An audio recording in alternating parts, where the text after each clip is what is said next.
सबसे पहले फाउंडेशन की बात करें ना। फाउंडेशन में 2 चैप्टर छोटे छोटे लिखाइए, हल्के फुल्के। थ्योरी ऑफ नंबर, ठीक, नंबर थ्योरी जिसको कहा जाता है, और एक हम लोग निकालेंगे कॉन्फ्लुएंस मॉडल। ये 2 चैप्टर बहुत छोटे छोटे हम लोग निकालेंगे, उसके बाद हम लोग ग्रुप थ्योरी की शुरुआत करेंगे। क्योंकि ग्रुप थ्योरी में जब भी न्यूमेरिकल उठेगा तो उसमें कॉन्फ्लुएंस मॉडल के भी न्यूमेरिकल शामिल होंगे। तो कॉन्फ्लुएंस मॉडल होता क्या है, किस टाइप का रिलेशन है, वो सारी चर्चा सेकंड चैप्टर में। लेकिन उसके पहले नंबर थ्योरी की जो हमको छोटी मोटी जरूरतें हैं वो हम एक जगह पर इकट्ठा कर लेंगे। तो पहले चैप्टर का नाम डाल देना theory of number. Theory of number,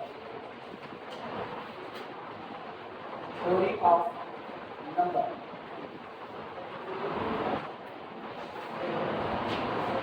हो सकता है तुम्हारे कॉलेज में जो पढ़ाया जा रहा हो तुमको ये ना पढ़ाएगा, तुमको ये ना पढ़ाएगा, तो इससे ये कंफ्यूज मत होना कि ये चीजें फालतू थी। वो नहीं पढ़ा रहे हैं क्योंकि उनको स्लोगन लगाना है 100% कुछ करते हैं। अपने को ऐसा कोई स्लोगन लगाना नहीं है। अपने को पता है पिछली बार भी काम करके हम लोग देख चुके हैं कैसा हाल होने वाला है, खत्म सब हो जाएगा। अब तो ये यकीन हुआ होगा कि चार लिया जाए तो खत्म तो होगा कैसे भी करके। तो बिल्कुल ये अपने को ये सारी चीजें इसलिए पढ़ी ना, जिससे बाद में जब हम लोग ग्रुप थ्योरी को पढ़े तो ग्रुप थ्योरी में न्यूमेरिकल फंसे ना, बल्कि वो मक्खन की तरह से इतने आसानी से। तो थ्योरी ऑफ नंबर में लिखना सबसे पहले पियानोस पोस्टुलेट, पियानोस पोस्टुलेट,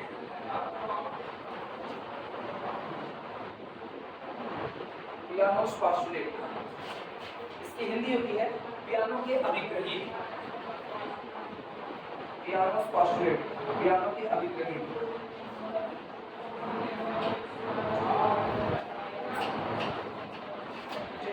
और पोस्टुलेट को हम लोग एक और शब्द होता है एक्सियम्स। एक्सियम्स, पियानोस पोस्टुलेट, पता है उसका नाम हिंदी में अभिग्रही, जैसा है वैसा ग्रहण कर लिया गया। अभिग्रही, ये चीजें प्रूफ नहीं की जा सकती। अगर आप चाहो कि आप किसी एग्जाम्स को प्रूफ करो तो एग्जाम्स प्रूफ नहीं किए जाते। एग्जाम्स ऐसी बातें होती हैं जो मान लिया जाता है हाँ ऐसा होता है। जैसे एक एग्जाम से अपनी जिंदगी में सूरज पूरब से निकलता है, प्रूफ कर पाओगे? सूर्य पूर्व से निकलता है, इस बात को क्या कोई साबित कर सकता है? नहीं। क्यों क्यों साबित नहीं कर सकते हो? सोचो कभी। यूनिवर्सल ट्रुथ, बचपन से आपको यही सिखाया कि सूरज जहां से निकलता है वही दिशा पूरब है। तो आप इसको कैसे साबित करोगे? बचपन में ऐसा क्यों सिखाएगा? आप जैसे अगले वाले से पूछोगे वो कहेगा ऐसा। बाद में ये होगा ना, ये एक विचारधारा थी जो मान ली गई, एक विचारधारा जो मान ली गई। जैसे पहला नेचुरल नंबर कौन होता है?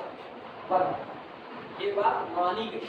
पियानोस पोस्टुलेट में सबसे पहली बात यही आती है कि आप दुनिया का सबसे पहला नेचुरल नंबर कौन होता है? 1। इससे पहले दुनिया में कोई भी नेचुरल नंबर नहीं होता है।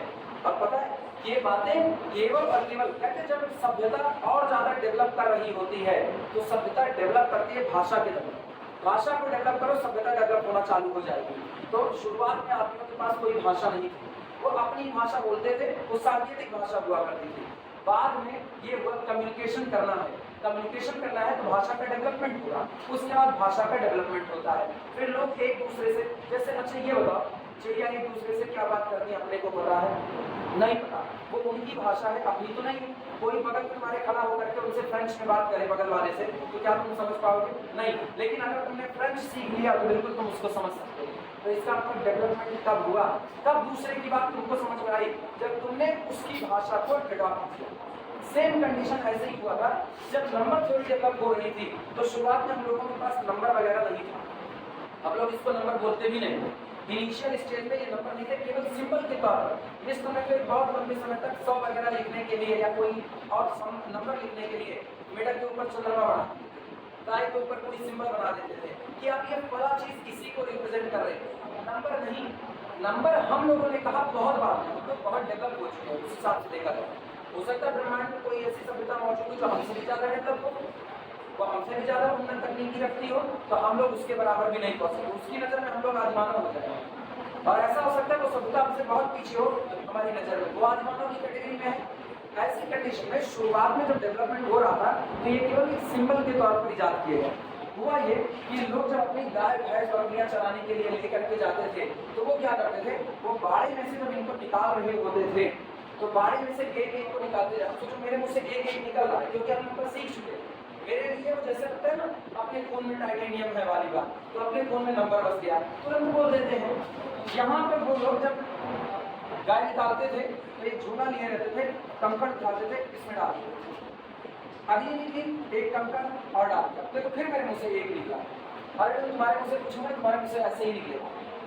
गाय बाहर फिर से कंकड़, गाय बाहर फिर से कंकड़, बकरी बाहर फिर से कंकड़, घोड़ा बाहर फिर से कंकड़। इसका मतलब जितने जानवर बाहर जा रहे हैं उतने कंकड़ इसमें आते जा रहे हैं।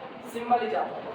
कैसे पहचानेंगे कि जब शाम को होगी, शाम को सब शराब करके लौट करके आएंगे तो सारे वापस आए कि कम वापस आए। तो उन्होंने क्या करते थे, अब वो फिर बड़ा ओपन करते थे, एक अंदर गया फिर मेरे मुंह से ये अनायास निकल जाएगा क्योंकि आप इसको सीख चुके हो। गाय अंदर गई, यहाँ से पत्थर निकाले उसको दूसरे थैले में डाल दिए, अगली गाय अंदर गई, अगला पत्थर निकाले दूसरे में डाल दिए, पता चला कि सारी गाय अंदर चली गई। लेकिन यहाँ पर ये छूट गई। कितने छूटे? चार कह रहे हो, वो चार नहीं छूटे, बस छूट गए। इतने छूट गए, इतने छूटने का मतलब है इतने भेड़ बकरियां आपके गायब हो चुकी, वो इनको खोजने निकलते थे, या तो इनका शिकार हो गया होता था या तो ये रास्ता भटक गए होते थे। मतलब उन्होंने अपने रोजमर्रा के काम के लिए सिंबल को इजाद कर दिया।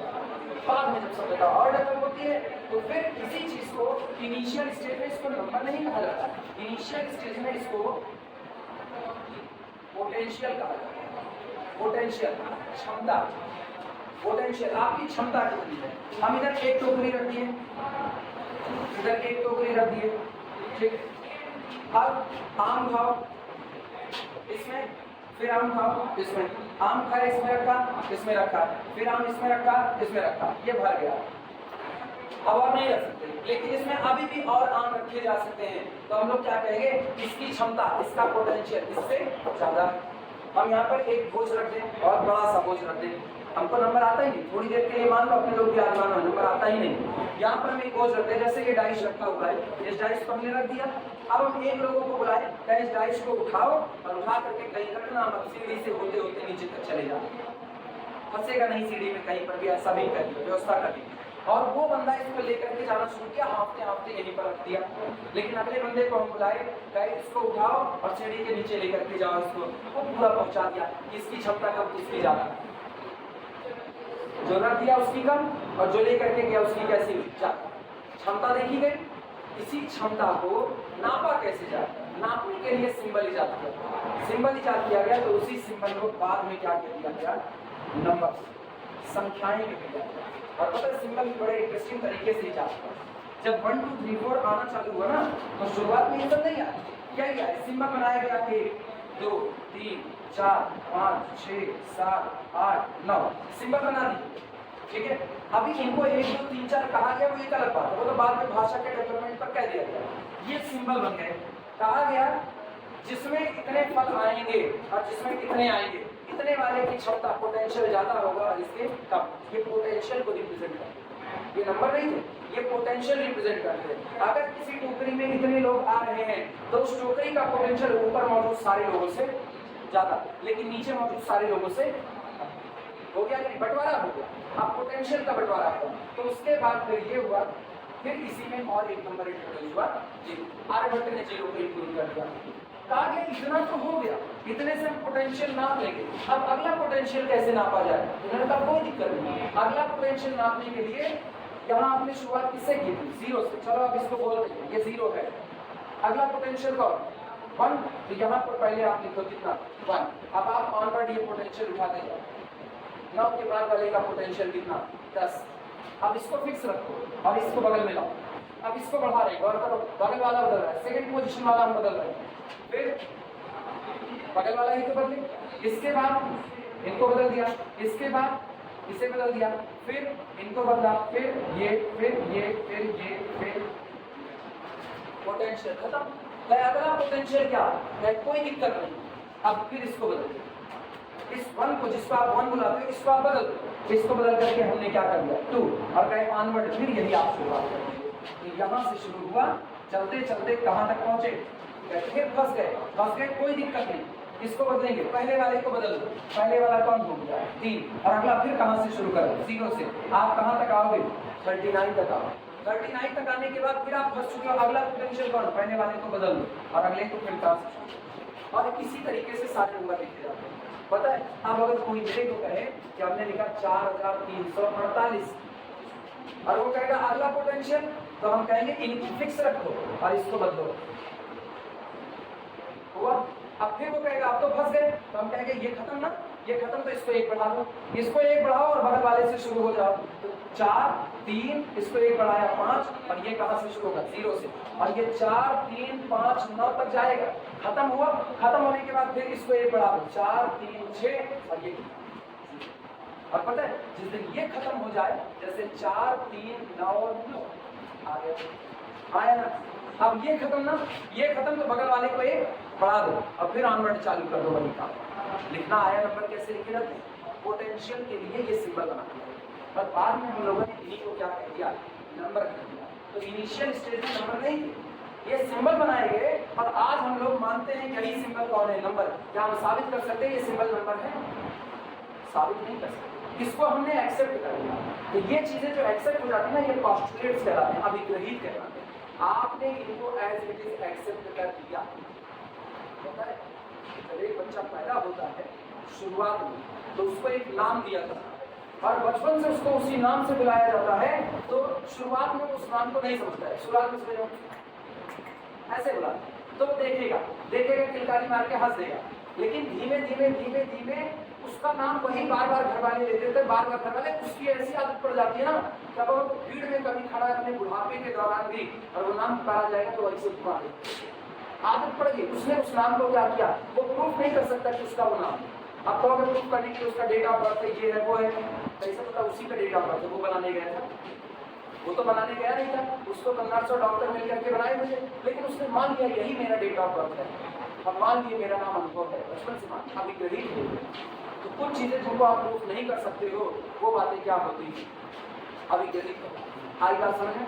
तो पियानोस मैथमेटिशियन है, पियानो ने अभिग्रहित दिए, उसी को हम लोग पियानोस का पोस्टुलेट कहते हैं। पियानोस का जो सबसे पहला पोस्टुलेट आता है वो ये होता है, इस दुनिया में सबसे पहला नेचुरल नंबर कौन होता है, 1 से पहले कोई भी नेचुरल नंबर मौजूद नहीं, यही पियानोस का पोस्टुलेट है। फिर पियानो कहते हैं कि अगर आपके पास एक नेचुरल नंबर n है, तो उसमें एक जोड़ने पर आपको अगला नेचुरल नंबर मिल जाएगा। मतलब दुनिया का हर नेचुरल नंबर एक सक्सेसर रखता है, सिर्फ 1 को छोड़कर। सक्सेसर का मतलब उत्तराधिकारी, बाद में आने वाला। सक्सेसर का मतलब था उत्तराधिकारी, बाद में आने वाला। 2 इज द सक्सेसर ऑफ 1 हटेगा गद्दी से तो गद्दी नशीन कौन होता है, 2 होता है। 10 हटता है गद्दी से तो गद्दी नशीन कौन होगा, 11 होगा।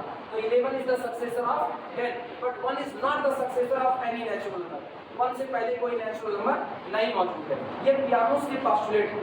कुछ लोग 0 को भी नेचुरल नंबर मान लेते हैं, लेकिन 0 नेचुरल नंबर नहीं गिना जाता है, फिलहाल अपने डोमेन में तो नहीं गिना जाता है। तो 0 नेचुरल नंबर नहीं है, तो 1 से पहले आपके पास कोई नेचुरल नंबर नहीं पड़ा होता, इसीलिए पियानोस के पहले पोस्टुलेट आता है 1 is the first natural number. 1 is not the successor of any natural number, but every natural number except 1 must have successor। वो अपना उत्तराधिकारी रखते रहते हैं। आई बात समझ? 4 पोस्टुलेट होते हैं पियानो के, चलो बारी बारी देखते हैं।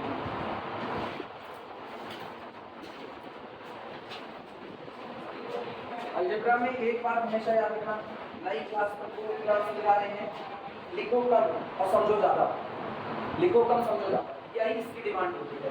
वरना अलजेब्रा अगर एक बार ना समझ में आया तो कभी समझ में नहीं आ सकता। बड़ी मुश्किल काम इसके साथ ये होती है, इसमें दिमाग भटका तुम गए, दिमाग कंट्रोल में अपने रखना पड़ेगा तुमको। जितनी देर तक परीक्षा हो रही है उतनी देर तक तुम इत्मीनान से सुनो। मुश्किल नहीं है, बहुत आसान है, बहुत आसान है। सबसे मुश्किल तो रियल है, सबसे मुश्किल रियल है, लेकिन रियल लोगों को मुश्किल लगता है, मुझको रियल बहुत आसान है। रियल समझ में तुरंत आता है, अलजेब्रा में तुमको समझना पड़ेगा, दिमाग का ठहराव, तो मुश्किल नहीं, बस कंसंट्रेशन करके आप पियानोस पोस्टुलेट में लिखना, let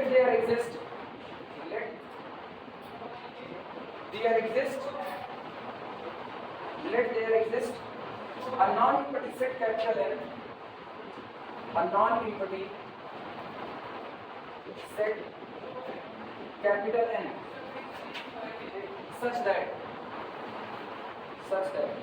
postulate 1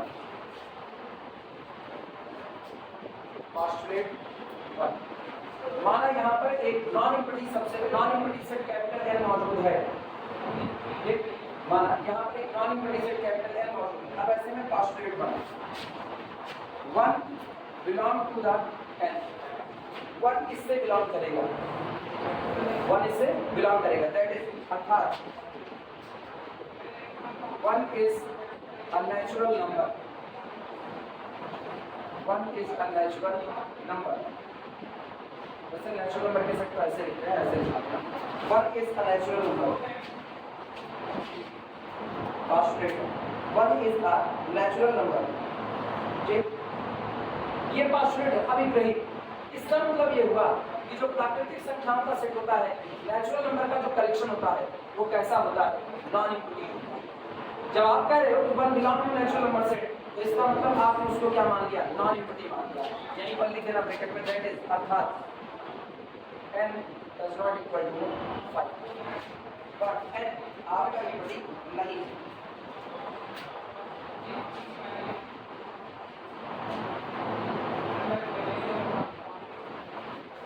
ठीक है, postulate सेकंड लिखना, postulate सेकंड, दूसरा postulate। पहला postulate दुनिया का पहला नेचुरल नंबर कौन होगा, 1। दूसरा postulate हम लिख रहे हैं second, for each small n belong to the natural number set and there exists a unique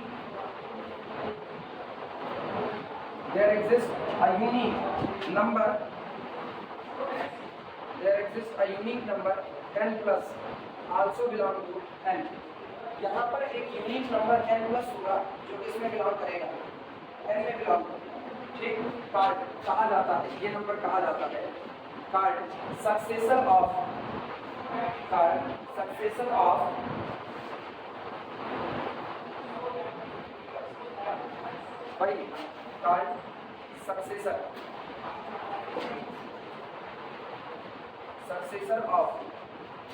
small n, जो पहले मान card successor of small n, successor का मतलब उत्तराधिकारी, बाद में आने वाला, कार्ड का सक्सेसर ऑफ स्मॉल n, ठीक। अगर आपको एक नेचुरल नंबर दे दिया जाए, उत्तराधिकारी मतलब बहुत बाद नहीं आता, तुरंत बाद। तो अगर हम उसको एक नेचुरल नंबर n दे दें, तो अगला नेचुरल नंबर कौन होगा, n प्लस 1 होगा। तो इसका मतलब ये जो n प्लस लिखा गया है ना, ये आपको बता रहे कि आप इसमें केवल एक ऐड कर दो, ठीक है, and n plus is equal to n plus is equal to n plus 1।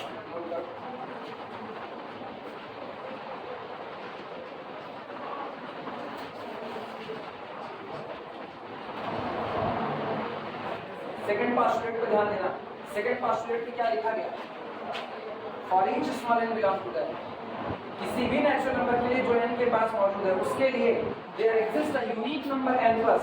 यहाँ पर एक नंबर n प्लस जो कि पुराने वाले n का सक्सेसर है वो होगा ही होगा, ऐसा नहीं कि नहीं हो सकता। मतलब नेचुरल नंबर को इकट्ठा करने के दौरान ब्रेकेज नहीं आए। अगर आपने 1 को इकट्ठा कर लिया तो आप 1 प्लस को लोगे ही लोगे, और 1 प्लस का मतलब क्या होता है, 1 plus 1 that is equal to 2। अब सोचो अगर 2n में आ गया तो इसी postulate से देखना, 2 belong to the n, then 2 plus also belong to the n, ये 2 plus also belong to n, और 2 प्लस का मतलब होता है 2 plus 1 that is equal to 3 belong to n। सोचो नेचुरल नंबर का परिवार तैयार होगा। जब आपने कह दिया n belong to n, then there exist unique n plus also in n, तो इसका मतलब है अगर 3 belong to n, then 3 plus also belong to n, और 3 प्लस का मतलब होता है 4 आल्सो बिलोंग टू n। अच्छा, अब ये तना 4 है तो 4 प्लस भी होगा, 4 प्लस का मतलब कौन, 5 है तो 5 प्लस, 6 है तो 6 प्लस, 7 है तो 7 प्लस, क्या इसको नेचुरल नंबर छूट रहा है, नहीं छूट रहा। और हर बार यही बात आ रही है, n plus 1 is the successor of previous n, यानी 2 किसका सक्सेसर होगा, 2 किसका सक्सेसर, 1 का, 3 किसका, 2 का, 4 किसका, 3 का, 12 किसका, 11। जस्ट पहले बात एक सक्सेसर को इसीलिए कहा जाता है उत्तराधिकारी, एक के बाद एक आने वाला, ठीक। दो postulate में दिमाग बैठाना, पहला postulate क्या है, पहला postulate हुआ 1 is the first natural number, दूसरा postulate हुआ if n belong to the natural number set, then n plus confirmly belong to natural number. इसका मतलब दुनिया में हर नेचुरल नंबर सक्सेसर है किसी ना किसी का, लेकिन 1 किसी और नेचुरल नंबर का सक्सेसर नहीं है, क्योंकि 1 के पहले कोई नेचुरल नंबर होता नहीं। क्लियर हुआ? तीसरा पोस्टुलेट, थर्ड, ये क्या है?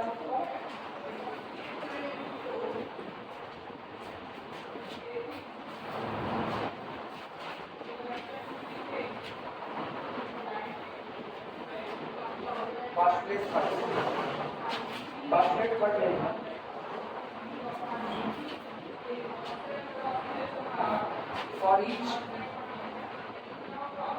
For each small n belong to the n plus, sorry, for each small n belong to the natural number n, we have n plus never equal to 1, we have n plus never equal to 1। Symbol में लिख रहे हैं, मतलब समझना अभी मतलब क्या है। कहें आपके पास नेचुरल नंबर की दुनिया में जितने भी नंबर मौजूद हैं उनमें से किसी का भी आप n प्लस निकालो, मतलब किसी का भी सक्सेसर निकालो, कभी भी 1 नहीं आएगा। 1 का सक्सेसर कौन है? पहला नेचुरल नंबर कौन है? 1। तो 1 का सक्सेसर, 2 का सक्सेसर, 3 का सक्सेसर। तुम आगे बढ़ रहे हो तो पीछे आ रहे हो, आगे बढ़ रहे हो, पीछे तो आ नहीं है। और 1 चाहिए तो कहाँ आना पड़ेगा? पीछे आना पड़ेगा। तो सोचो किसी भी, क्या लिखा गया? For each small n belong to n, किसी भी नेचुरल नंबर के लिए उसका जो सक्सेसर होगा वो कभी भी 1 के बराबर नहीं हो सकता। सोचो किसी भी नंबर के लिए उसका सक्सेसर उत्तराधिकारी 1 नहीं हो सकता। इसका मतलब 1 किसी का उत्तराधिकारी नहीं, 1 किसी का भी उत्तराधिकारी नहीं है, क्योंकि अगर 1 किसी का उत्तराधिकारी होता तो उसमें 1 जोड़ने पर बनाया होता। अपने अगर निकाल में अगर हम 0 का नेचुरल नंबर मान लें तो 0 में 1 जोड़ने पर कौन मिलता? 1। तो 1 इज द सक्सेसर ऑफ 0, लेकिन 0 तो नेचुरल नंबर है नहीं, तो इसका मतलब कोई भी नेचुरल नंबर उठा लो, अगर उसका सक्सेसर निकालो तो वो कभी भी 1 नहीं आ सकता। इसका मतलब 1 दुनिया में किसी भी नेचुरल नंबर का सक्सेसर नहीं हो सकता। क्लियर है ये बात? लिखना इसी बात को, दैट इज, अर्थात लैंग्वेज से लिखना, that is 1 is not successor of 1 is not successor of any natural number, natural number 1 is not successor of any natural number। चलो बात समझ, अच्छा ये बात तय हो गई। 1 is not the successor of any natural number, 1 दुनिया में किसी भी नेचुरल नंबर का सक्सेसर नहीं है, क्योंकि अगर 1 को सक्सेसर बनना है तो 1 0 का सक्सेसर बन सकता है। ऐसे में 0 को नेचुरल नंबर बनना पड़ेगा। फिलहाल अपनी व्यवस्था में 0 नेचुरल नंबर नहीं होता। ठीक है, विकिपीडिया को पीडीएफ खोलोगे तो 0 नेचुरल नंबर मिल जाएगा। विभाग में चल रहा है कि 0 को नेचुरल नंबर माना जाए या ना माना जाए, वो विभाग में, लेकिन नॉर्मली नहीं माना। होल नंबर नेचुरल बन जाएगा तो होल नंबर का औचित्य पूरा उसका ना अस्तित्व ही खत्म हो जाएगा। लेकिन ये है कई जगह पे तुम खोजोगे ना तो कई वेबसाइट ऐसी है जहाँ तुमको 0 को नेचुरल नंबर में इंक्लूड करके रखा जाएगा, मिलेगा, जबकि 0 को बाद में लाएगा गिनने की। एक्चुअली लॉजिक क्या है ना, गिनने की संख्या है प्राकृतिक संख्या है, 0 की गिनने में आ जाता है, इसलिए उसको भी नेचुरल की कैटेगरी में है। तो और भी मतलब ये तो मोटी मोटी बात है जो तुमको बता रहे हैं, बाकी तो उनके अपने ही तर्क है। जैसे प्लूटो को ग्रह के दर्जे से बाहर कर दिया, प्लूटो को प्लैनेट माना ही नहीं है, जबकि लंबे वक्त तक हम लोग जब तक पढ़े बचपन में तुम लोग क्या पढ़े, प्लूटो प्लैनेट है या नहीं पढ़े क्या बचपन नहीं, और हम लोग अपने बचपन में पढ़े कि प्लूटो प्लैनेट है, हम लोग ये पढ़े। हम लोग अब आ करके जब पढ़ाना शुरू किए तब हम लोग देखे कि प्लूटो को प्लैनेट से बाहर कर दिया गया। और ईमानदारी से बताएं प्लूटो मेरा कोई रिश्तेदार नहीं लगता है, लेकिन फिर भी बुरा कि प्लूटो को प्लैनेट से बाहर कर दिया, जिसको बचपन से देखकर अकेला ग्रह था, उसको बाहर करने का लॉजिक क्या दिया गया, बाहर करने का लॉजिक कि जो ग्रह होते हैं वो एक दूसरे की कक्षाओं को, एक दूसरे के ऑर्बिट को इंटरसेक्ट नहीं करते। अब प्लूटो ऐसे ऑर्बिट को इंटरसेक्ट करता है इधर से, तो इसीलिए प्लूटो को बाहर कर दिया गया। कहा गया कि ये जो किसी और की ऑर्बिट को इंटरसेक्ट करता है उसको आप प्लैनेट नहीं मानते। दे दिया गया तब उनके अपने प्लूटो बाहर हो गया। अब आज भी बैठ करके सोचते हैं हाँ मेरा प्लूटो है, मेरा प्लूटो।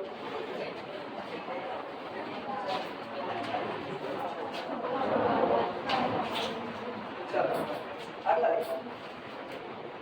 ये लिखिए that is 1 is not the successor of any natural number. चौथा पोस्टुलेट लिखना, पोस्टुलेट नंबर 4,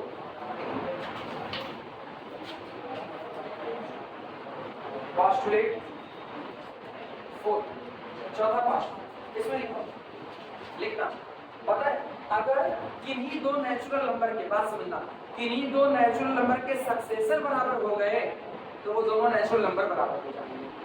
मतलब एक नेचुरल नंबर एक ही सक्सेसर रख सकता है, एक से ज्यादा सक्सेसर नहीं रख सकता है।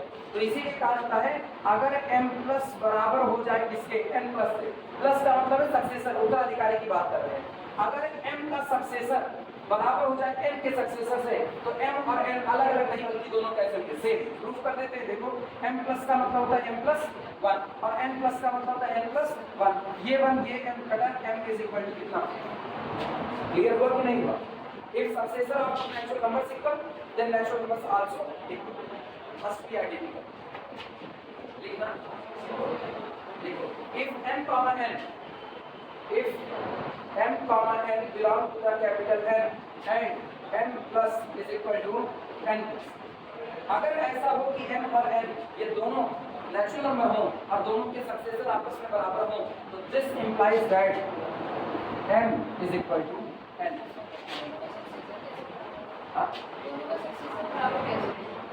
दोनों का सक्सेसर तभी बराबर होगा जब ये दोनों बराबर हो, अदरवाइज नहीं। दो नेचुरल नंबर आपस में बराबर नहीं हो सकते, दो नेचुरल नंबर आपस में बराबर नहीं हो सकते। नहीं, मेरे सवाल का जवाब दो, दो नेचुरल नंबर आपस में बराबर नहीं हो सकते। सोचो, दो नेचुरल, अच्छा एक नेचुरल नंबर अपने मन में सोचो, सोच लिया, क्या सोचो? हम भी अपने मन में बन ही सोचे, तो क्या ये दोनों मेरे द्वारा सोचा गया नेचुरल, तुम्हारे द्वारा सोचा गया नेचुरल बराबर है कि नहीं? और मेरा सोचा गया कि नंबर नेचुरल है, तुम्हारा भी सोचा गया नेचुरल है। हमने ये नहीं कहा टू डिस्टिंक्ट नेचुरल, बच गए हम यही कहा। अगर हमने गलती से कह दिया होता if the successor of two distinct natural number are equal then numbers are also equal, तो यार हम या तो हम पगला गए या तो हमको गणित आती नहीं, क्योंकि हम कह रहे हैं टू डिस्टिंक्ट नेचुरल नंबर। एक तो आप कह रहे हो दोनों नेचुरल नंबर, ऊपर से आप कह रहे हो डिस्टिंक्ट है, फिर भी आप कह रहे हो उनके सक्सेसर बराबर हो ही नहीं सकता। If we choose two distinct natural number, then we get two different successor। अब हमको दो अलग अलग मिलेंगे, उसका सक्सेसर अलग होगा, उसका सक्सेसर अलग होगा। इसीलिए हमने शब्द क्या इस्तेमाल किया, हम क्या लिखे if m comma n belong to n, क्या हमने ये लिखा m does not equal to n? नहीं लिखा। अगर आपने दो नेचुरल नंबर सोच लिया, हमने एक नेचुरल नंबर सोचा मान लो अपने मन में, और एक हमने तुम लोगों से कह दिया अपने मन में एक नेचुरल नंबर सोचो, और अब हम दोनों लोग कह रहे हैं चलो एक दूसरे को अपना अपना सक्सेसर बताया जाए।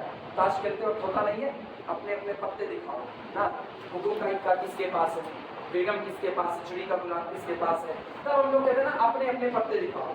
आप सोचो हम लोग इसी तरीके से जब बात करें, एक नंबर हमने सोचा एक तुमने, हम तुमसे पूछे और सक्सेसर कितना आया, तो कैसा 10 आया, और आपका कितना हम भी कहे 10 आया, तो इसका मतलब हम दोनों ने अलग अलग नहीं सेम नेचुरल नंबर सोचा था, और वो दोनों कौन थे 9। क्लियर हुआ? एक नेचुरल नंबर तुम सोचो, एक हम सोचे, आपकी बात सोचो, एक कोई नेचुरल नंबर तुम सोच लिए, एक हम भी सोच लिए। मेरा सक्सेसर 13 आ रहा है, तुम्हारा कितना आ रहा है 6 आ रहा है, मतलब हम दोनों ने एक नेचुरल नंबर नहीं सोचा। हमने कितना सोचा होगा 12, और इन्होंने कितना 6 5, हाँ तभी तुम्हारा 6 आया। हाँ ठीक है, हमने 12 सोचा, तुमने 5, दूर का सोचे कि नहीं सोचे? अब आई कुछ बातें समझ में? तो अगर दो नेचुरल नंबर के सक्सेसर बराबर हो रहे तो इसका मतलब दोनों नेचुरल नंबर बराबर होंगे। उल्टा सुनो, उल्टा, अगर दो नेचुरल नंबर बराबर हो गए तो उनके सक्सेसर भी, if successor equal implies natural number equal, natural number equal implies successor. Clear है कि नहीं? तो अगर m प्लस बराबर n प्लस, then m बराबर n, और अगर m बराबर n तो m प्लस बराबर n प्लस। हम ऐसा ही तो करें, हम चाहें हम इसको ऐसा भी कर सकते हैं। आया नोट कर,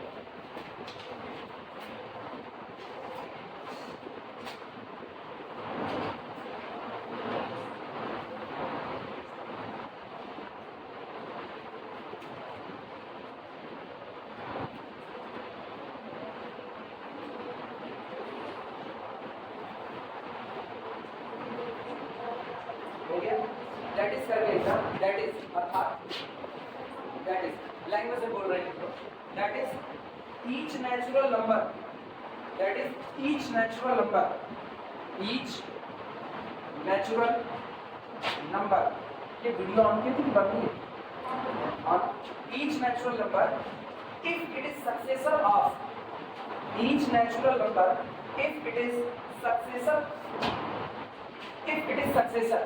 बस केवल इतना if it is successor comma each natural number if it is successor comma is the successor of a unique natural number is the successor of a unique natural number is the successor of a unique natural number हुआ। एक last पांचवा postulate और लिख लो, बस इसको रोक लीजिए। Postulate 5 बोला जाए, लिखना if capital K पोस्टुलेट 5 इसमें लिखना if capital K is any subset of n, if capital K is any subset of natural number set n, if capital K is any subset of natural number set n having the properties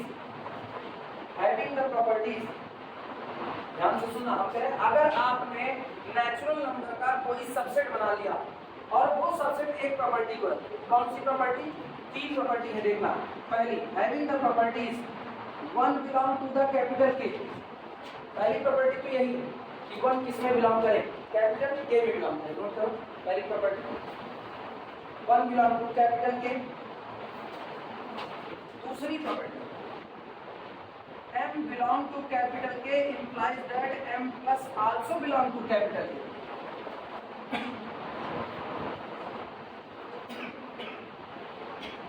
ये कहा जा रहा है अगर capital के natural number का कोई एक सबसेट आपने चुना, लेकिन वो सबसेट आपने ऐसा चुना कि वो खास प्रॉपर्टी रखता है। कौन सी? 2 प्रॉपर्टी। वो पहली प्रॉपर्टी रखे कि कैपिटल के दावा करते 1 तो मेरे पास रहेगा, बिना उसको लिए आगे नहीं बढ़ेंगे, तो 1 किसमें मौजूद हो जाए? कैपिटल ये होना चाहिए।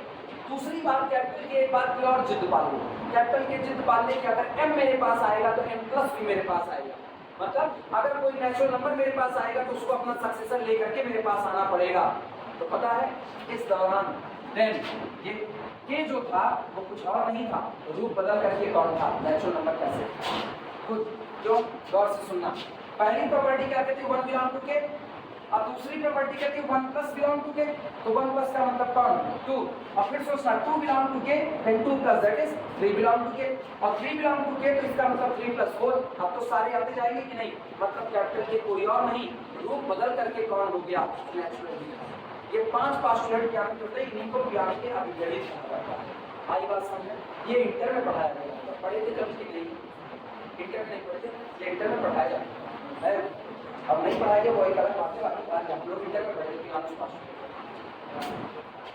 किसी पर इसको रोको, बाकी बातें कल करेंगे। आज हम लोग ध्यान से चले हुए थे, लेकिन अब धीमे धीमे हम लोग अपनी स्पीड बढ़ाएंगे, ठीक है? अब धीमे धीमे स्पीड, वो घबराओ मत, समझ तुमको सब पर भी आएगा, ये जानते ही हो। चलो इधर ध्यान दो, सुनो। कल हम लोग पियानोस के पास स्टूडेंट लेके थे, कितने पास स्टूडेंट थे? 5। पहला पास स्टूडेंट बताओ। 1 इज फर्स्ट नेचुरल नंबर, मतलब 1 बिलोंग टू द n। इसके बाद दूसरा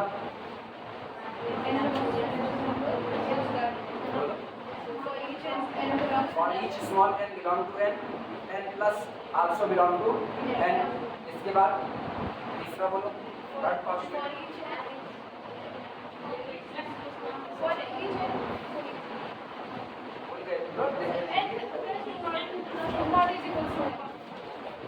वन किसी भी दूसरे नेचुरल नंबर का सक्सेसर नहीं है। दुनिया में हर नेचुरल नंबर के पास अपना सक्सेसर है, लेकिन 1 किसी का भी सक्सेसर नहीं हो सकता। अगला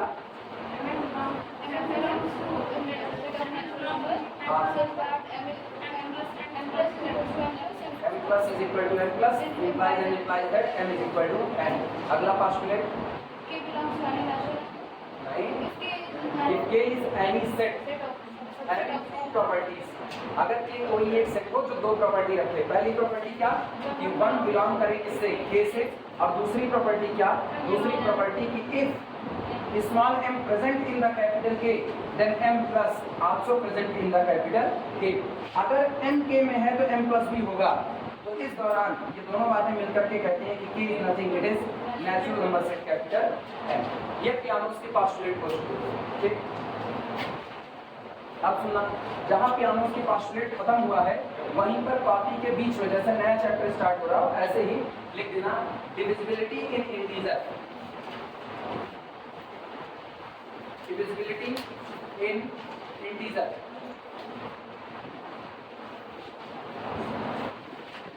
डिविजिबिलिटी इन इंटीजर,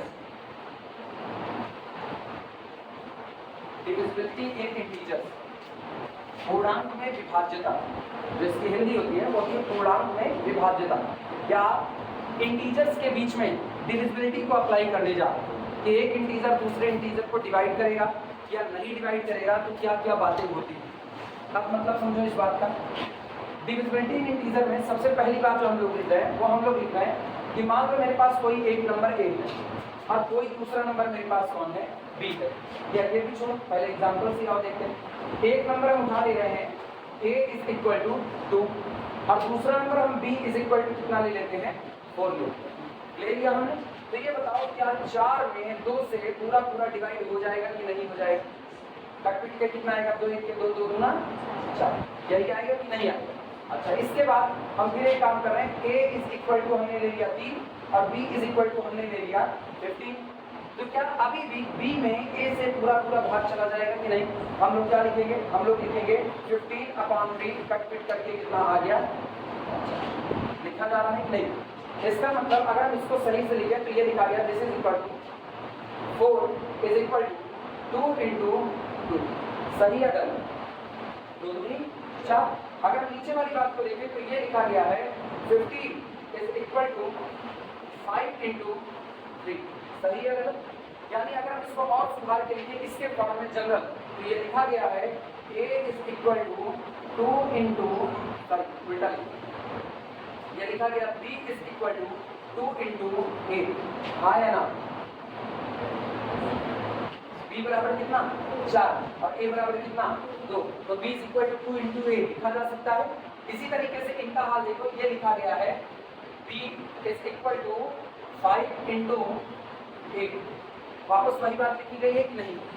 तो सोचो, हम हर बार एक चीज कर रहे हैं कि हम ये कह रहे हैं अगर किसी दिए गए नंबर में किसी दूसरे दिए गए नंबर से डिवाइड हो जा रहा है, वर्डिंग सुनना, किसी दिए गए नंबर में किसी दूसरे दिए गए नंबर से डिवाइड हो जा रहा है तो इस नंबर का फैक्टर करने पर ये नंबर जरूर नजर आएगा। हाँ या ना? क्या 21 में 7 से पूरा पूरा भाग चला जाएगा? हाँ या ना? तो 21 का फैक्टर करोगे तो उसमें 7 शामिल होगा।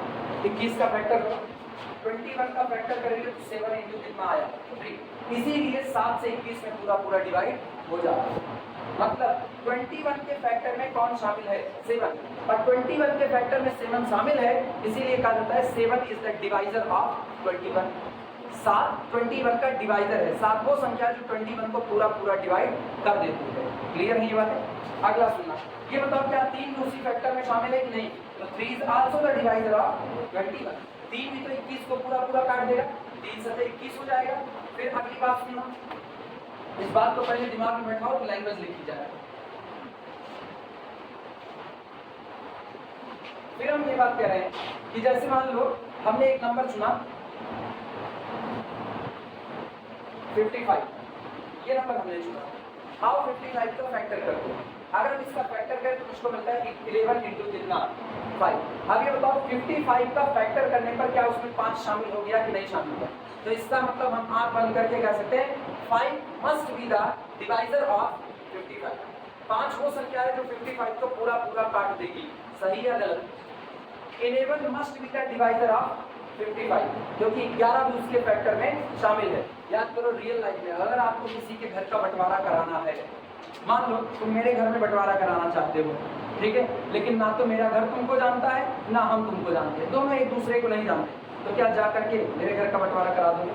नहीं, तुम जाओ मेरे पिताजी से कहना चालू करो, जानते हैं आपका लड़का कल हम उसको देखे हुए थे 2 बोतल दारू पी करके नाली में लौट रहा था, उसको निकाल दीजिए घर से, नहीं पता चलेगा कि आपको भी बेच देगा वो। तुम ये कहना चालू कर, फिर तुम जा करके कहो अरे हम आज आपके लड़के को देखे थे, आपका लड़का बहुत झगड़ालू है, वो हर जगह लड़ाई करता रहता है, उसको कल लोग गिरा करके बहुत मारे थे। तुम ये कह दो, वो नहीं मानते। क्यों? क्योंकि ना तो तुम मुझको जानते हो, ना तो तुम उनको जानते हो, ना वो तुमको जानते हैं, तुम मेरे हिस्सेदार ही नहीं हो।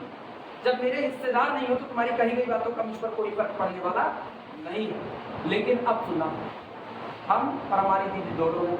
हमारी दीदी जाकर के पापा से कहे पापा पापा आज हम लोग देखे हुए थे, आज हम रास्ते में मारपीट कर रहे थे। अब मेरे पापा मुझसे जरूर पूछेंगे क्यों? Because my sister is a factor of family, क्योंकि वो परिवार का एक हिस्सा है। और अगर आपको कहीं भी बंटवारा कराना है तो आपको उसका हिस्सेदार बनना पड़ेगा। तुम एक चाकू ले लो, एक चाकू और एक केक ले लो और दूर से ऐसे दिखाओ, काट डालेंगे काट डालेंगे काट डालेंगे, वो केक कभी कटेगा नहीं। लेकिन जैसे चाकू को उठा के केक के बीच में करोगे, अब वो चाकू और केक दोनों हिस्सेदार बन चुके हैं और जैसे फैक्टर हो गया, अब चाकू केक को आसानी से काट देगा। हाँ या ना? तो रियल लाइफ की थ्योरी यहाँ भी अप्लाई हो गया। अगर किसी नंबर में किसी नंबर से डिवाइड लगाना है तो जिस नंबर से डिवाइड लगाना है इस नंबर को उसके फैक्टर में शामिल होना पड़ेगा।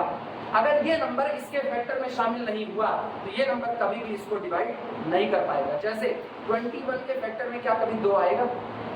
21 को काटो, 21 को तोड़ो, 21 को तुम तोड़ोगे तो तुमको मिलेगा 7 और कितना मिलेगा? 3 मिलेगा। मतलब 21 के फैक्टर में या तो 7 आएगा या तो कौन आएगा? 3 आएगा। क्या इसमें 2 आ रहा है? तो जरा तुम 2 से 21 में भाग लगाओ, 21 डिवाइडेड बाई 2, ये पूरा पूरा कटेगा। ये कटा? नहीं कटा, because 2 is not a factor of 21, 2 is not a factor of 21, so 2 is not the divisor of 21, इसलिए तो 21 को कभी भी काट नहीं पाएगा। अगली बात सुनना, 3 is not the factor of 5, 3 5 का फैक्टर नहीं है। 5 का टुकड़ा करो, 5 का टुकड़ा करने पर केवल आपको बस 2 चीजें मिलेंगी, 5 गुणे 1, इसीलिए कहा जाता है 5 या तो 5 से कटेगा या तो किससे कटेगा? 1 से। तो इसका मतलब है कि जब आप हम पॉजिटिव की बात करें, नेगेटिव अभी अपने दिमाग से हटा करते हो, ठीक? अगर हम इसका फैक्टर कर रहे हैं, किसका? 5 का फैक्टर कर रहे हैं, तो उस फैक्टर में मुझको 3 कभी भी नजर नहीं आ रहा, इसीलिए 3 never be the divisor of 5, 3 कभी भी 5 को काट नहीं सकता। ये बातें क्लियर हो रही हैं? तो अब हम लोग एक डेफिनेशन बना लेते हैं। हम लोग कहते हैं if a is the divisor of b, अगर a वो संख्या है जो b को पूरा पूरा काट देती है, then a must be the factor of b। तो हर हाल में a b का एक टुकड़ा होगा। सारा टुकड़ा हो ये कोई जरूरी नहीं, लेकिन एक टुकड़ा जरूर होगा। एग्जाम्पल के तौर पर आप देखना,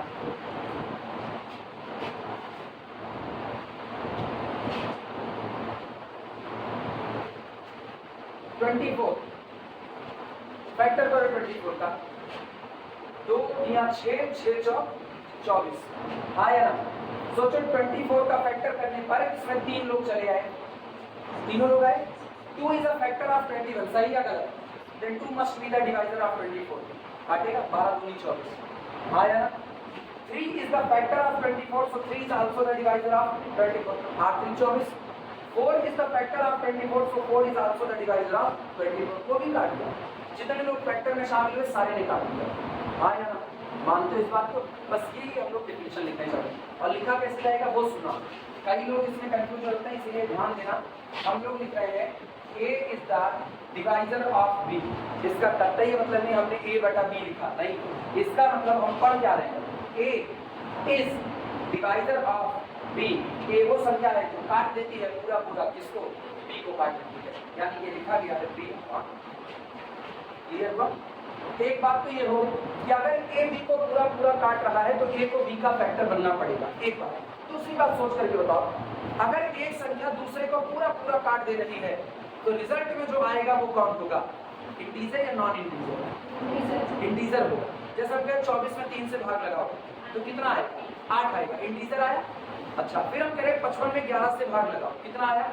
5, इंटीजर आया। तो इसका मतलब हम ये भी कह सकते हैं कि अगर a is the integer of b है, देन ऐसे लिखा जाएगा if a is the divisor of b, अगर a b को काटता है तो इसका मतलब है देयर एग्जिस्ट, यहाँ पर मौजूद होगा another integer, या देयर एग्जिस्ट एन इंटीजर, यहाँ कोई ना कोई इंटीजर ऐसा मौजूद होगा।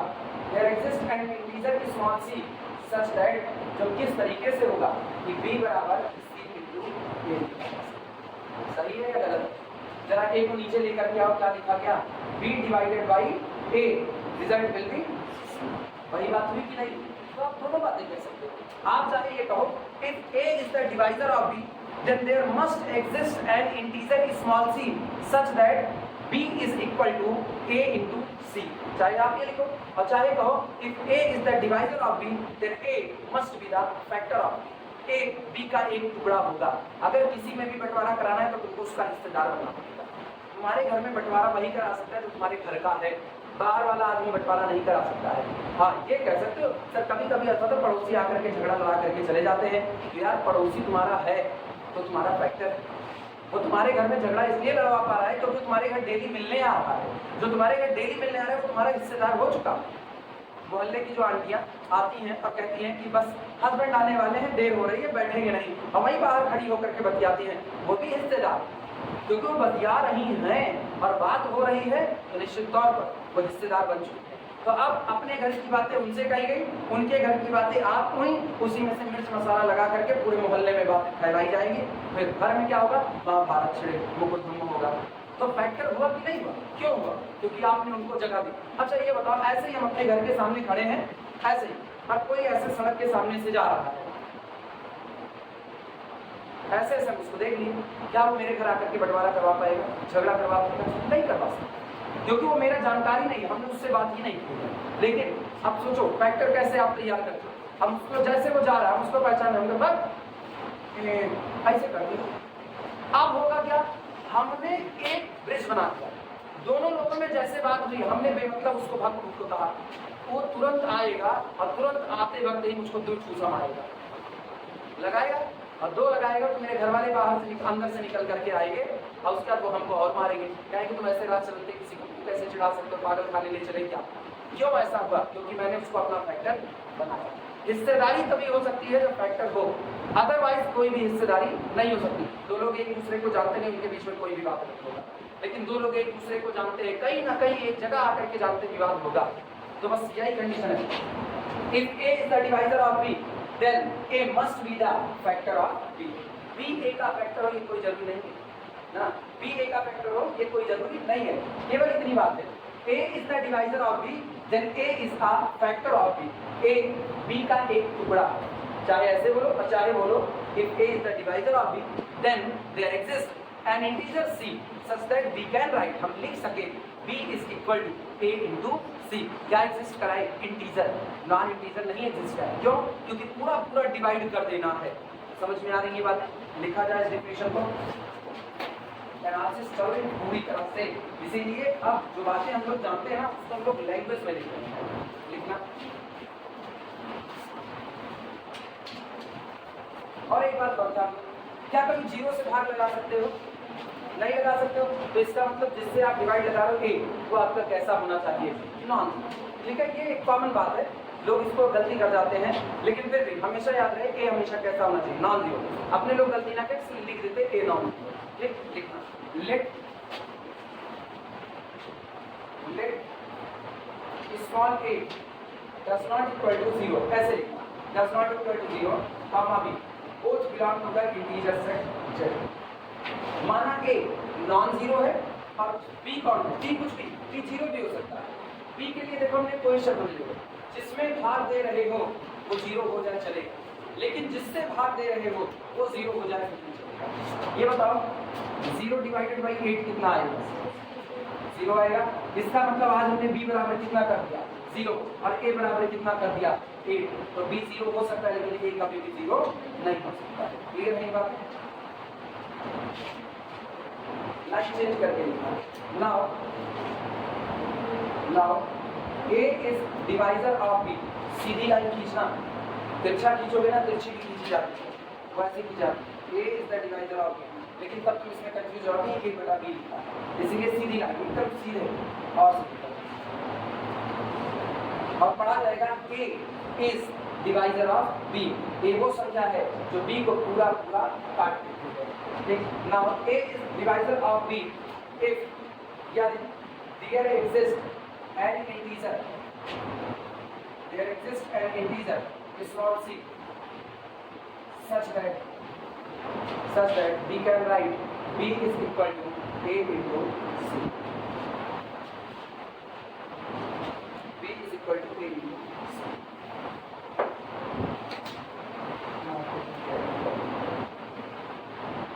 ठीक है, देखना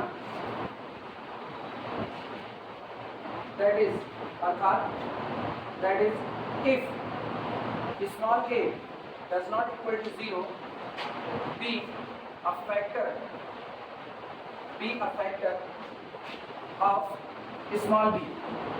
अगर स्मॉल a कोई ऐसी संख्या है जो कैसी है, non zero, b a factor of b और b का एक हिस्सेदार है, b का एक टुकड़ा है, then a must be, तो a हर हाल में होगा, a must be divisor of b, तब a b का डिवाइजर होगा, मतलब a वो संख्या होगी जो b को पूरा पूरा डिवाइड कर देगी। It is denoted by and या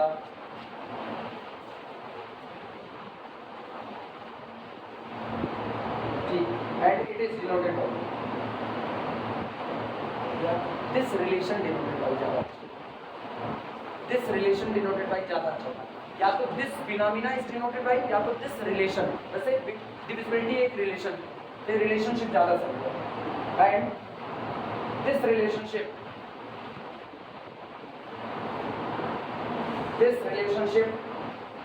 is denoted by a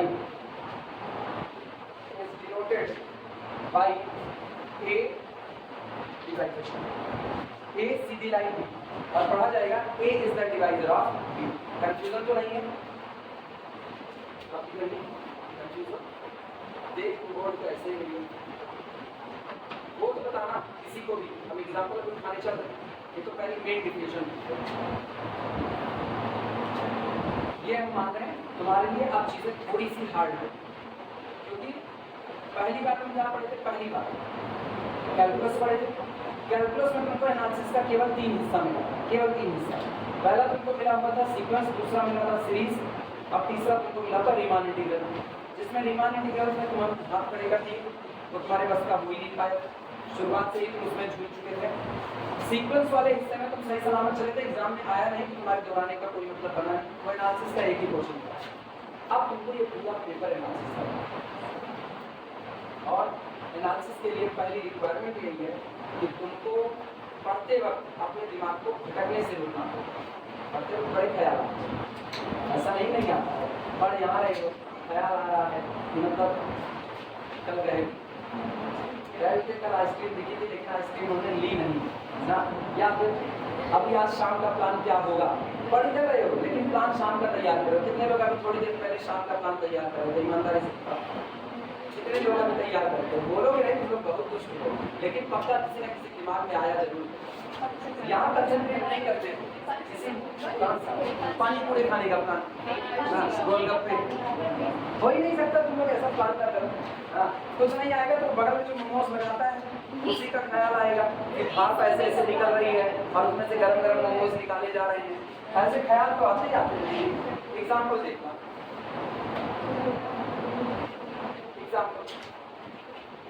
example अपनी मर्जी से बताओ, कोई बोले सीधे सीधे, जैसे हम कहें 6 is the divisor of 18, 6 is the divisor of 18, as there exists integer 3 belong to the z such that we can write 18 is equal to 6 into, हाँ या ना। अब ये बताओ यहाँ पर a बराबर कौन है जिससे भाग लगाया जा रहा है, वो 6 है, b बराबर कौन है जिसमें भाग दिया जा रहा है 18, और जो नया इंटीजर आप लेकर के आए, हाँ या ना। नोट करो पहला एग्जांपल,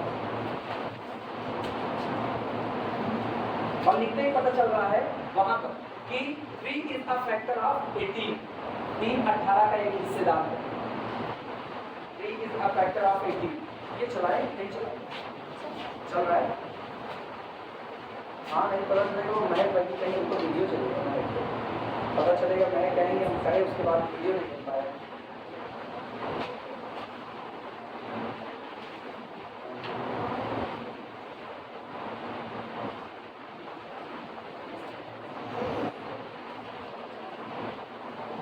पहला एग्जांपल हुआ, दूसरा एग्जांपल आप देखते हैं। अच्छा ये बताओ, हम एक बात और ये है वो भी बात सही है। इसी में देखना, ये हम दो के लिए थी, ये पहला एग्जाम्पल है ना, हम भी होगा also -6 is the divisor of 18, -6 भी 18 को डिवाइड करेगा। कैसे?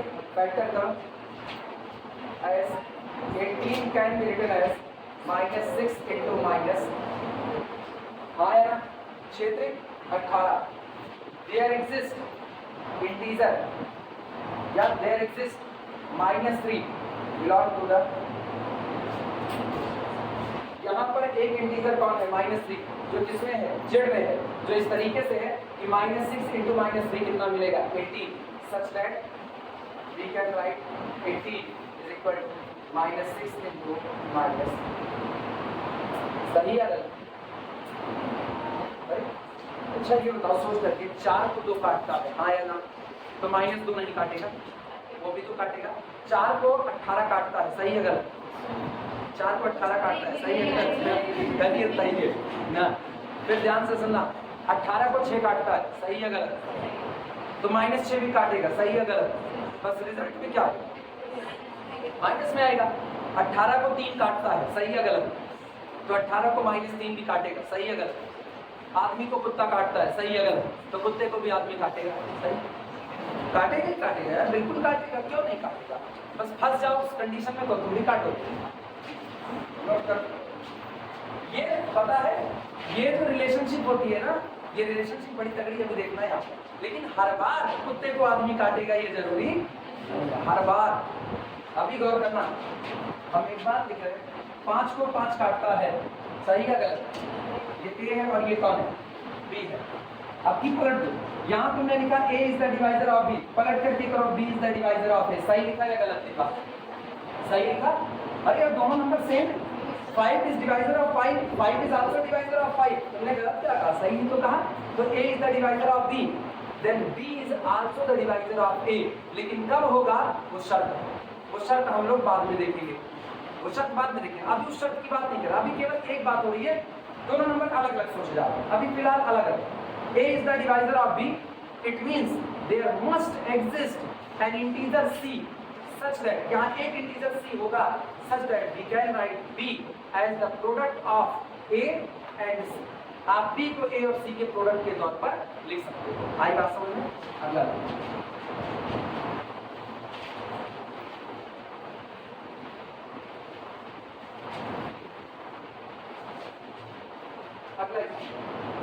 दूसरा, कोई बोलो। 3 is the divisor of 21, ठीक है? As there exist 7 belong to the integer set z, such that we can write 21 is equal to 3 into 7। सही है गलत? यहाँ पर बताना, a बराबर 3, b बराबर 21 और c बराबर 7। लिखा जा सकता है कि नहीं? नोट करो।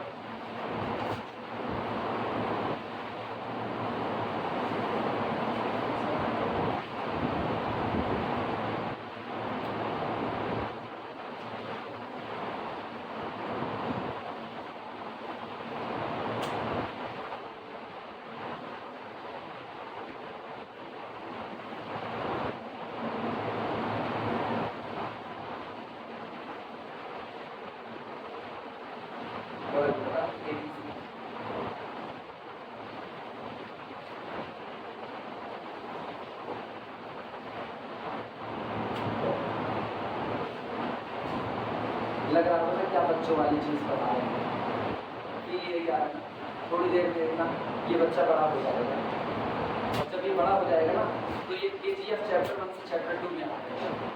फिर आई हेट वायलेंस, नहीं क्या था? I hate violence but violence love me. तुम लोग मूवी ज़्यादा देखते, तुम लोग पक्का पता होगा, बताओ मेरे पक्का। अगला देखना, आल्सो इसके साथ ही साथ गौर से सुनना, -3 इज द डिवाइजर ऑफ 21, सही या गलत? -3 is the divisor of 21 as, क्योंकि there exist -7 belong to the integer set z such that we can write 21 is equal to -3 into -7। आपकी बताओ a बराबर -3, b बराबर 21 और c बराबर -7। बता दीजिए।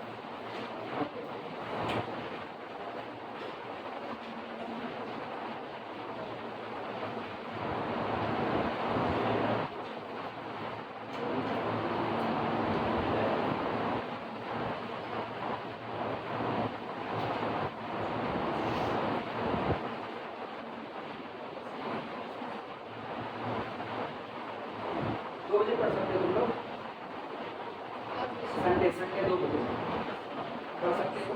आ जाओ 2 से 3, 3 से 3:30, 1.5 घंटे पढ़ा देंगे, 1.5 घंटे बाद छोड़ देंगे, आराम से घर पहुंच जाना। ठीक है। शनिवार का जो लॉस होगा, शनिवार का लॉस कवर होगा। वो कोई ट्रेन ऐसी, मतलब आप दिल्ली जा रहे हो, दिल्ली जाने का मतलब आप 24 घंटे तो तुम्हारे जाएगा काम से, इसीलिए ना। अब हवाई जहाज से जा नहीं सकते, इतना पैसा नहीं है। हवाई जहाज से जाना होता तो पूरे ले जाते, उसी दिन लौट आते, पूरी क्लास पढ़ा देते, लेकिन अभी नहीं। तो अभी मान करके चलो, अभी यही हो सकता है, हम मैक्सिमम इतना ही लॉस कवर कर सकते हैं कि हम शुक्रवार को पूरा पढ़ाएं। शुक्रवार को पढ़ाने के बाद हम शुक्रवार को शाम को देख ले जाएंगे, क्योंकि हम कॉलेज में 3:30 बजे तक पढ़ाएंगे। कॉलेज में 3:30 बजे क्लास ओवर होगी, तो शुक्रवार को भी कॉलेज पढ़ा करके जाएंगे, और शनिवार के दिन केवल हम सुबह 1 बजे निकल जाएंगे लॉस को कवर करने के लिए। और उधर हम 11:30 बजे हर हाल में शनिवार को 11:30 बजे ही ट्रेन पकड़ करके 7 बजे लखनऊ आ जाएंगे, और किसी भी तरीके से, चाहे यहाँ से गाड़ी पकड़ करके, चाहे लखनऊ से गाड़ी पकड़ करके, हर हाल में 11 बजे तक कोशिश करेंगे सुल्तानपुर सिटी आने की। 11 बजे तक हर हाल में कोशिश करेंगे। 7, 4, 11 हम 4 घंटे का लेके चल रहे हैं बाइक। और अगर बाइक किसको मिल गई नॉर्मली, तो मान के चलो बाइक मिल गई तो 2.5 घंटे में पहुँच जाएंगे।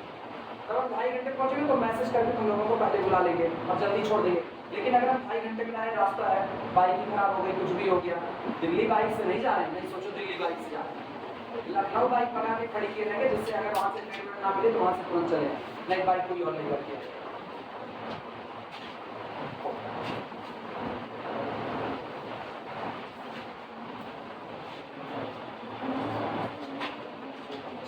अच्छा, ये तो फॉर एग्जाम्पल ये समझ में आ गया, आप कर सकते हो। ठीक है, आगे बढ़ते हैं हम लोग। ये जो रिलेशन होता है ना, सुनो, ये जो रिलेशन होता है, ये इसको बोलते हैं डिविजिबिलिटी, विभाज्यता, एक भाग देने का रिलेशनशिप है ये। जब हम कहते हैं ना ए रिलेटिव टू बी, मतलब ए रिलेटेड है किससे, बी से, किस रिलेशन से, डिविजिबिलिटी के रिलेशन से। A is the divisor of, ऐसा मतलब हम ये कह रहे हैं कि A related to B is the collection of only those X such that these x are divisor of b। ये वही x है जो b को डिवाइड कर सकते हैं। रिलेशन क्या, आप एक सेट बना लो कि कौन कौन ऐसे हैं जो b को डिवाइड कर सकते हैं। अब एग्जांपल के तौर पर देखना है, जैसे हम लिख रहे हैं 5 रिलेटेड टू x।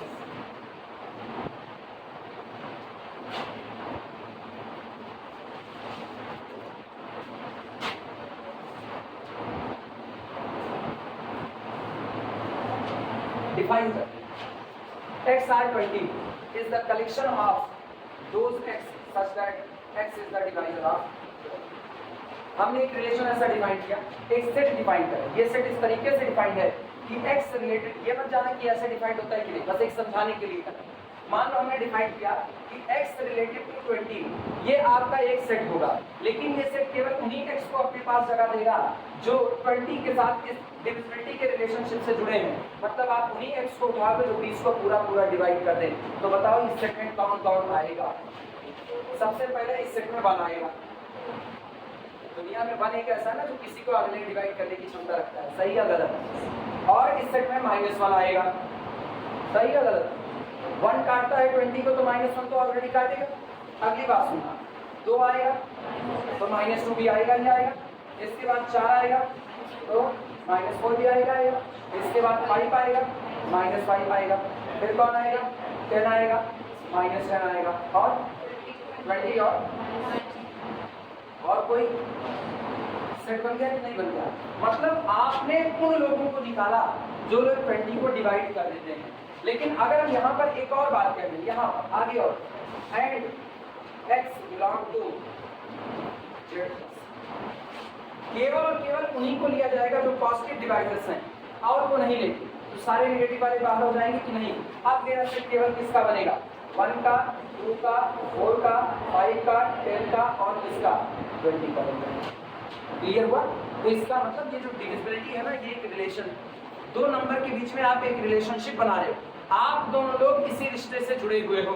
जैसे हम कहें एक आदमी मेरा दुश्मन है, रिश्ता किसका? दुश्मनी का। एक आदमी मेरा दोस्त है, रिश्ता किसका? दोस्ती का। हम तुम एक रिश्ते पर जुड़े हुए, रिश्ता किसका? स्टूडेंट और टीचर का।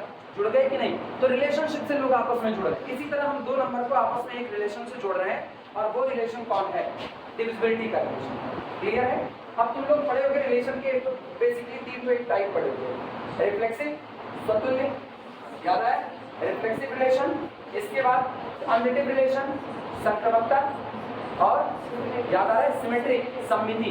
तो आप 3 रिलेशन, ये जो डिविजिबिलिटी का रिलेशनशिप होता है, आप चेक करते हैं क्या ये 3 हो सकता है या नहीं हो सकता है। मतलब क्या ये रिफ्लेक्सिव है, क्या ये सिमेट्रिक है, क्या ये ट्रांजिटिव है।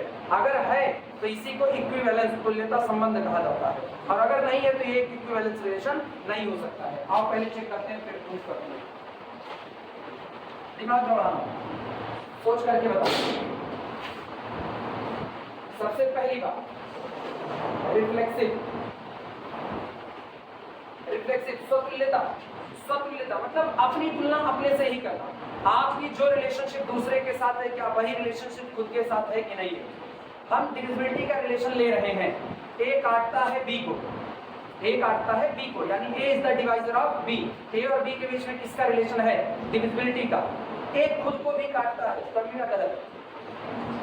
ए खुद को भी डिवाइड करेगा, सही या गलत? अरे 2 इज ऑलवेज डिवाइजर ऑफ 2, 2 के 2। 4 is divisor of 4, 5 is divisor of 5, 10 is divisor of 10, minus half is divisor of minus half। क्या उसने इनकार किया? कोई भी नंबर अपने खुद को डिवाइड कर लेगा। हाँ होता है। डिविजिबिलिटी का मतलब छिटका देना, तोड़ देना, भाग कर देना। अगर मेरे घर में कोई और बंटवारा ना कराना चाहे, केवल हम ही करवाना चाहे तो हम भी करवा सकते हैं। हाँ या ना? करवाने नहीं जा रहे, ऐसा भी बुरा बेटा ना समझो, घर का नालायक है, लेकिन इतने नहीं घर का बंटवारा करवाएंगे ना। अब मान करके चलो कि हमको अपने घर का बंटवारा करवाना है, या कोई भी नंबर अपने खुद के ही खिलाफ खड़ा होता है, डिविजिबिलिटी को खिलाफत मान लो, तो कोई भी नंबर अपने खुद के खिलाफ खड़ा हो सकता है। ये बताओ, अगर आप एक नंबर 5 चुन रहे हो और दूसरा नंबर आप वही फिर से 5 चुन रहे हो, तो ये दोनों तो हमेशा एक दूसरे को काटेंगे, और जिस दिन ये नहीं काटेंगे उस दिन आप ऐसे बीच में कट लगा देते हो। 5 इज नॉट डिवाइजर ऑफ 5, सही है गलत? गलत। 5 इज ऑलवेज डिवाइजर ऑफ 5। लेकिन अब किस 5 इज नॉट डिवाइजर ऑफ 11, सही है गलत? सही है। 5 कभी भी 11 को काट नहीं सकता। हम लोगों को ये चेक करना है कि क्या डिविजिबिलिटी का रिलेशन रिफ्लेक्सिव होगा या नहीं होगा। तो मुझको ये मिलता है कि हम लोगों ने शुरुआत में कहते हैं a does not equal to कितना? 0, और अगर a does not equal to 0 तो मुझको पता है a upon a well defined होगा। हाँ या ना? 0 से बाहर डिफाइंड नहीं होगा। लेकिन आपने a को क्या कह दिया? Non zero. तो ऊपर सेम नीचे सेम, दोनों कैसे हो गए? Non zero. अब कट फिट करके कितना आएगा? 1। तो आप कहते हो a is the divisor of, मतलब डिविजिबिलिटी का रिलेशनशिप रिफ्लेक्सिव होता है। सहमत हो इस बात से? अगली बात सुनिए। पहला रूल पास, पहला रिफ्लेक्सिव होता है। दूसरे में सिमेट्रिक। दूसरे में कैसा हुआ? सिमेट्रिक। सिमेट्रिक का मतलब अदला बदली कर दो तब भी देखो सही है कि नहीं। अदला बदली करके देखते हैं। आओ ये बताओ, 5 इज डिवाइजर ऑफ 10, सही है गलत? 10 इज द डिवाइजर ऑफ 5, सही है गलत? गलत। 5 10 को काटता है लेकिन 10 5 को नहीं काटता है, तो इसका मतलब सिमेट्रिसिटी होल्ड नहीं कर सकती। पहला एग्जांपल मेरा उसी में थोड़ा, सिमेट्रिसिटी होल्ड नहीं कर सकती। 3 काटता है 6 को, लेकिन 6 कभी भी 3 को नहीं काट सकता है। सिमेट्रिसिटी होल्ड नहीं कर रही। हाँ या ना? अब आओ सिमेट्रिसिटी के बाद अब बारी आती है, इसका मतलब जो दूसरा अगर हम बात करें सिमेट्रिसिटी की, तो सिमेट्रिसिटी होल्ड नहीं की। और तीसरी बात करें, अच्छा एक फेल हो गया ना तो इक्विवेलेंस तो नहीं हो सकता है। एक बोलो, ध्यान दिए ना, कुछ गलत होगा तो तुम ही जानो। कुछ गलत होगा तुम जानो, हम सोच रहे हैं कि तुमको ये बातें इंटर की याद है कि नहीं याद है, तो अगर हम जानबूझ के गलत कर भी दिए ना तो तुम ही संभालना उसको, बाद में हम आखिरी में संभालेंगे, जब लिखाना चालू करेंगे तो बातें नहीं खा रही है।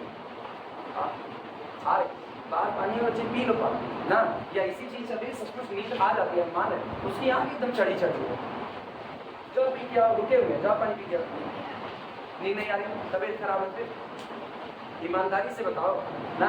एक बहनी पढ़ा रहे थे एमएससी में, उनकी तबीयत ऐसे ही खराब थी और बताइए कि उनकी तबीयत खराब, और उसके बाद थोड़ी देर के बाद उनकी कंडीशन इवन उनको पीछे जाकर के आराम से बैठना पड़ा। बीएससी फर्स्ट ईयर कॉलेज में पढ़ाते, एक लड़की, एक तो वैसे तुम लोग ना, जैसे हम हैं, हम मोटा गए तो हमको वजन घटाना है, ठीक है, तुम लोग क्या खुद झिरमिट भर के हो, अब उसके बाद उसी में और बिना खाए पिए चल देते हो। अब वो फर्स्ट ईयर की क्लास में पढ़ने आई है, दोपहर के टाइम की क्लास है, 1:40 की क्लास है मैथ की, लेकिन पता नहीं कैसे बिना खाए पिए क्या चली आई है, बैठी हुई है, पढ़ रही है, ऐसे ऐसे झूम रही ना। उसके थोड़ी देर बाद उनसे ध्यान दिया, हमको लगा कि बस वैसे ही ऐसे ऐसे कर रही होंगी, लेकिन फिर थोड़ी देर बाद देखे तो वो खराब नहीं, हमसे तबीयत खराब हो रही है, तब तक अपने उठ करके जा रही है पानी पीने। ये भी नहीं कि 2 लोगों को साथ लेकर के चली जाए, अपने उठी और उससे नाम जैसे दरवाजे पहुंची तैसे गिरी भाग गई। अब हमारी आधी सांस ऊपर आधी नीचे, अभी एक आध मेरे खुल जाए, खोपड़ी उपड़ी लग जाए तो चले अब टाँगी घूमे अस्पताल, क्लास पढ़ाने गए हैं और घूम रहे अस्पताल। इसीलिए दिक्कत हुआ है, बता दिया क्लास ऐसे रोक दी जाए ना, जान के खेल करके क्लास थोड़ी पढ़ी जाती है। अच्छा सुनो, तीसरा सिमेट्रिसिटी और सिमेट्रिसिटी, अच्छा वो हो चुका, ट्रांजिटिव का मतलब संक्रमकता, जैसे बीमारी होती है ना, एक से दूसरे में फैली, दूसरे से तीसरे में, ऐसे में A is the divisor of B, A काटता है बी को, बी काटता है सी को, तो ए काट देगा किसको, आप देखते हैं सही है, सही हो क्यों, ध्यान से सुना, हम इसको ना बाय डेफिनेशन ले रहे हैं, बाय डेफिनेशन लिखाएंगे, अभी इत्मीनान से लिखाएंगे, पहले समझ लो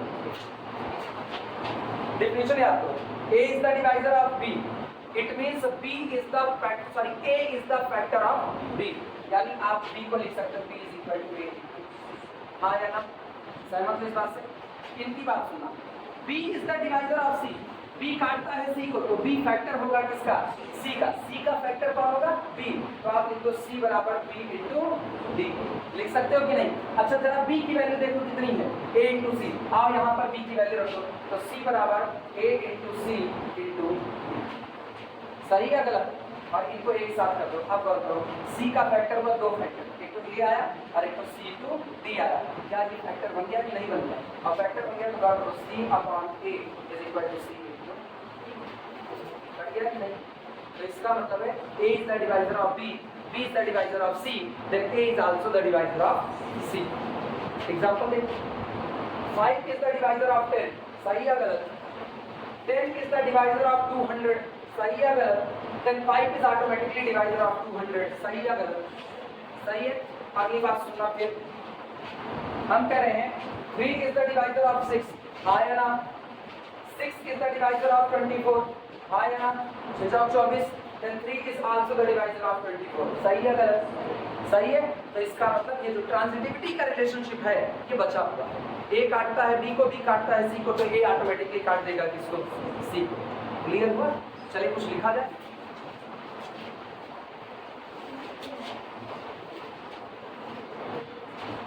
थ्योरम है, थ्योरम लिखना, थ्योरम में लिखना, relation of divisibility, relation of divisibility, relation of divisibility, और ऐसे बना देना, ये बड़ी गंदी बनाना है, रिलेशन ऑफ डिविजिबिलिटी इज, ये रिलेशन होगा सबसे पहला रिफ्लेक्सिव,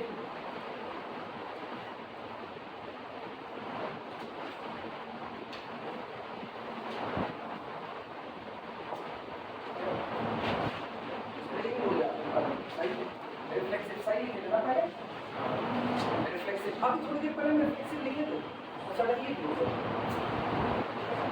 दोस्तों एक दिन ऐसा होगा ना मैथ पढ़ाने नहीं आएगी, कहीं और चल जाएगा। रिफ्लेक्सिव। दूसरा लिखना ट्रांजिटिव, हमको खोज करके लाना पड़ेगा। ट्रांजिटिव संक्रमण, ट्रांजिटिव, ठीक। अच्छा ये तो सिमेट्रिक हुआ था कि नहीं हुआ? नहीं हुआ था, तो अगली वाली बात लिखना। तीसरा नॉट सिमेट्रिक, नॉट सिमेट्रिक। आपका जो डिविजिबिलिटी का रिलेशन होता है, डिविजिबिलिटी का रिलेशनशिप रिफ्लेक्सिव होता है, ट्रांजिटिव होता है, लेकिन सिमेट्रिक नहीं होता है, बल्कि ये जो होता है ये होता है anti symmetric.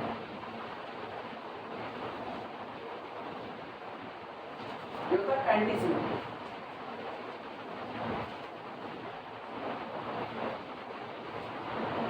Relation of divisibility is anti symmetric.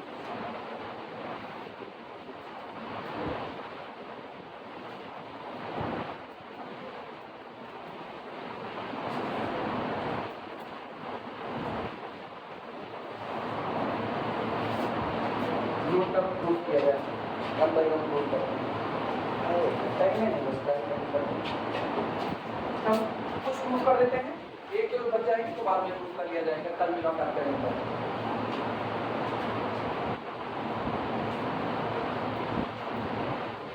चलिए शुरुआत करें। देखना प्रूफ। प्रूफ में सबसे पहला रिफ्लेक्सिव। रिफ्लेक्सिव हम साबित करने चल रहे हैं कि डिविजिबिलिटी का रिलेशनशिप रिफ्लेक्सिव होता है। इसमें लिखना for all small a does not equal to 0 belong to the z। आप किसी भी इंटीजर a को उठा लीजिए, लेकिन वो कैसा हो, 0 नहीं होना चाहिए। किसी भी इंटीजर को उठा, लेकिन वो 0 नहीं होना चाहिए। we can write हम लिख सकते हैं, we can write this integer a is equal to, आप a को कैसे लिख सकते हो, a into, सही या गलत लिखा जा सकता है। दिस implies that, इसका मतलब क्या हुआ, आपने इस इंटीजर a के दो टुकड़े किए, पहला टुकड़ा कौन है a और दूसरा कौन है 1, तो इसका मतलब हुआ a is the factor of a खुद a का एक फैक्टर है। This implies that a is factor of small a is the factor of, this implies that a is the divisor of a, क्योंकि हम लोग डिफिनेशन लिखें, if any number is the factor of another number then that number is the divisor of another number। हम another कर रहे हैं, बाकी तो a और b कहते हैं, ठीक है। if one number is the factor of second number then this first number must be the divisor of second। आप फैक्टर बन गए तो आप डिवाइड करोगे। 25 के पास कौन कौन से फैक्टर आते हैं, 25 के पास केवल 5 ही आता है ना, 2 बार आता है, 5 और 1, तो सोचो 25 किससे कटता है, 5 0। अगला 17 के फैक्टर करो, केवल 17 और 1, तो बेचारा 17 ना केवल या तो 17 से कटेगा या तो इससे 1 से। पॉजिटिव की दुनिया, नेगेटिव की दुनिया सुनना, 17 इज इक्वल टू -17 इंटू -1, तो इसका मतलब वो -1 से भी कटेगा और -17 से। क्लियर की बात है?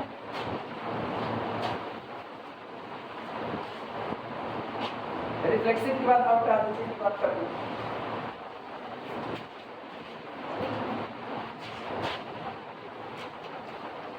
implies that relation of divisibility, ऐसे बनाते हैं, relation of divisibility is reflexive। divisibility का रिलेशनशिप जो होता है वो रिफ्लेक्सिव यानी स्वतुल्य होता है। अगर इसने वो तीसरी बात पूरी कर दी होगी ना, ये सिमेट्रिक बात, जो सिमेट्रिक हो जाएगा ना वो इससे बाहर हो जाता है। तो अगर वो सिमेट्रिक हो जाता है तो रिफ्लेक्सिव था, ट्रांजिटिव था, सिमेट्रिक था। अब ये इक्विवेलेंस रिलेशन बन जाता है, तुल्यता संबंध, जिसको हम लोग ऐसे लिखाते हैं, इक्विवेलेंस रिलेशन। इंटर में पढ़ाया क्या होगा यार, कुछ ना कुछ ना, बस उतना ही है भाई, सब कुछ मिटा दे इसको। ट्रांजिटिव में आओ, ट्रांजिटिव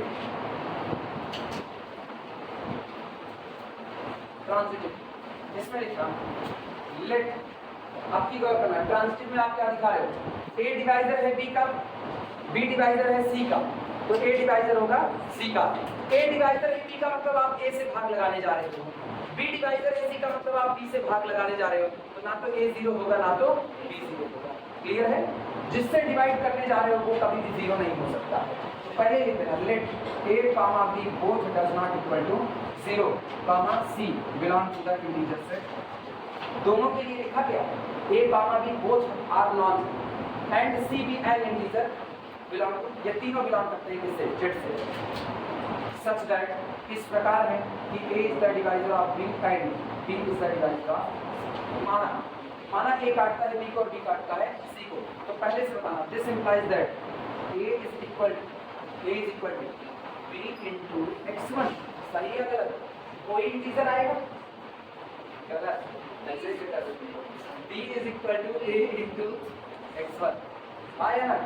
a b को पूरा पूरा काट देता है, तो कोई ना कोई इंटीजर x1 ऐसा होगा जिसको a में मल्टीप्लाई करने पर कौन प्रोड्यूस होगा? b प्रोड्यूस होगा। सही है?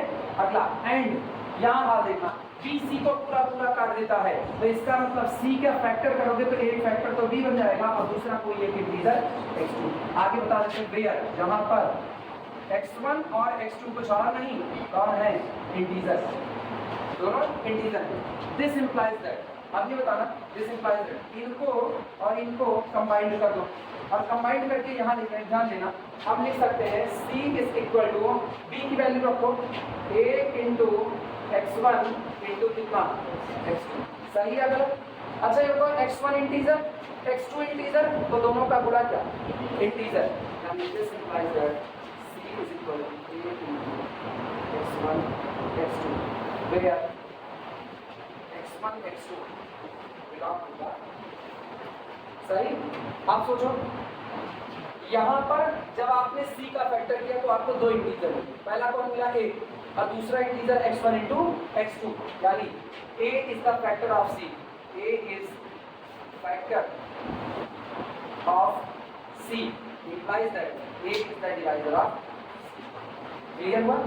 सो इसलिए a divisor b, b divisor c implies that a divisor c implies that the relation of divisibility is transitive, relation of divisibility is transitive। हो गया? इसी पर इसको ना, इसी पर इसको बाकी कल प्रूफ करा देते हैं। आप 30 की क्लास का टाइम पूरा उनको दे दें।